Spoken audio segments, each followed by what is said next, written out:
Бойцы Ахмата взорвали жилой дом в Белгороде. Песня «Сигма Бой» возмутила депутатку Европарламента. В Париже сгорела старинная ратуша. Всем привет, это «Новости воздух» на Ходорковский лайв. Подписывайтесь, ставьте лайки. Мы начинаем. Бойцы чеченского батальона «Ахмат» устроили взрыв в жилом доме в Белгороде. У нас на улице через 5 домов взрывы. Да, это мы видим это, стоим вот в дверях и видим это. В результате один из военных погиб, 4 были ранены, а 40 жителей соседних домов были вынуждены эвакуироваться. Подробности этой истории выяснила Астра.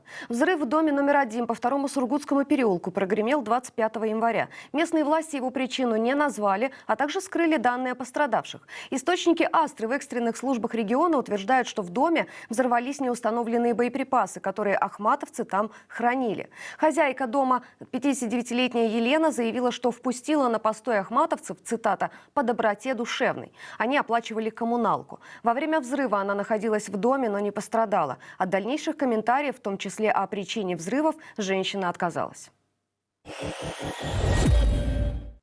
Песня российских школьниц Бетси и Марии Янковской «Сигма Бой» благодаря ТикТоку стала всемирным хитом и даже добралась до топ-10 музыкального журнала «Билборд».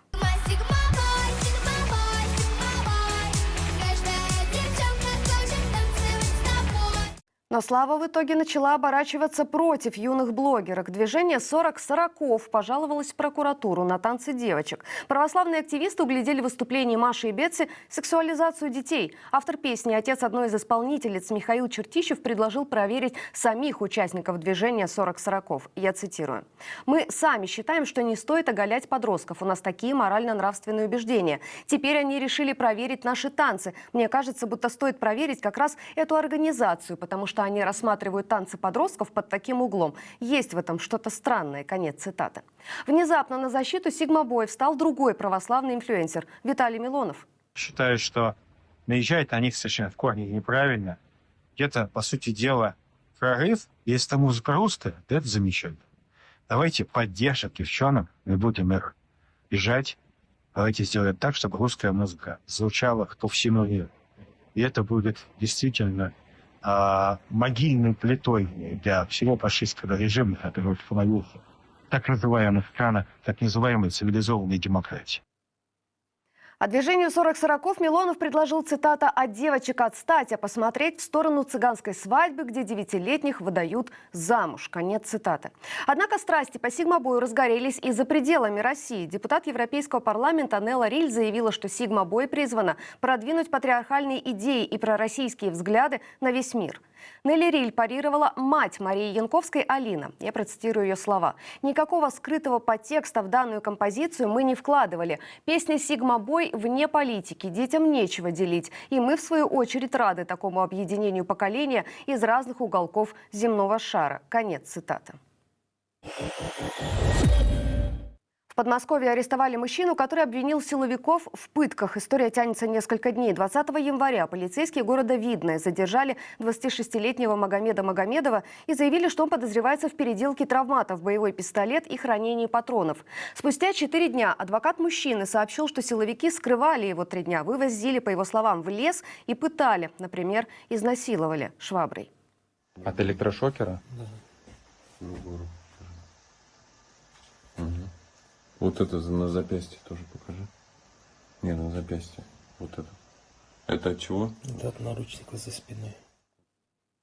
Магомед Магомедов рассказал защитникам, что его пытали 3 полицейских. Он обратился в следком. Полиция же теперь все отрицает. Пресс-служба подмосковного МВД выпустила заявление, в котором говорит, что никаких пыток не было. Самого же Магомедова суд отправил под стражу. Адвокат Михаил Юсупов говорит, что пострадавшему не проводили комплексную медэкспертизу, был только внешний осмотр. Решение суда обжалуют. Оснований законных следствием предъявлено не было для ареста Магомеда.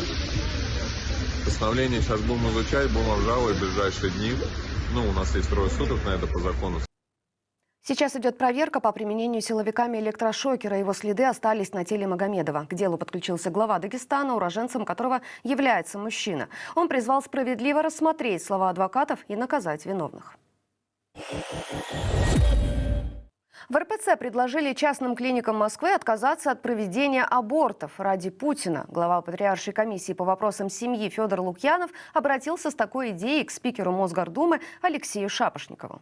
Мы знаем, что во многих регионах сегодня принимаются серьезные меры нашего демографического возрождения, направленные. И очень надеемся, что как и в Республике Крым, как и в ряде областей нашей страны, регионов, мы сможем вместе с вами собраться с представителями частных клиник и в добровольном порядке предложить им сделать подарок нашему президенту, сделать подарок русскому народу и добровольно отказаться от производства абортов. По словам Лукьянова, уже 532 клиники в России якобы добровольно отказались проводить операции по прерыванию беременности. Евросоюз продлил санкции против России еще на полгода. Речь идет об ограничениях, срок которых истекает 31 января. Решение было под угрозой из-за позиции Венгрии. Власти страны возражали против продления санкций, но изменили позицию после того, как Еврокомиссия пообещала решить вопрос поставок нефти и газа.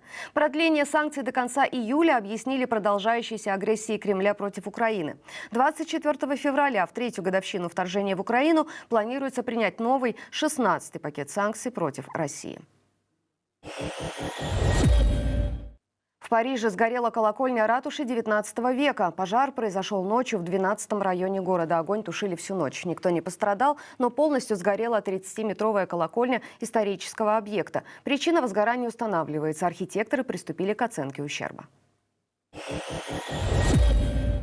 В Польше прошли памятные мероприятия в годовщину освобождения Освенцима. Представителей России на них не пригласили, как и на две предыдущие церемонии. В мероприятии приняли участие делегации 56 стран, в том числе Германии и Израиля. При этом туда не поехал израильский премьер Биньямин Нетаньяху, несмотря на обещание властей Польши не исполнять решение Международного уголовного суда. Лагерь смерти Аушвиц-Биркенау в польском Освенциме освободили 80 лет назад, 27 января 1945 года. В лагере были убиты более 1 миллиона человек. И это все новости к данному часу. Оставайтесь на нашем канале, подписывайтесь, ставьте лайки, смотрите другие видео, а также подписывайтесь на наш телеграм-канал, где мы дублируем все выпуски, в том числе в аудиоформате. И главное, берегите себя.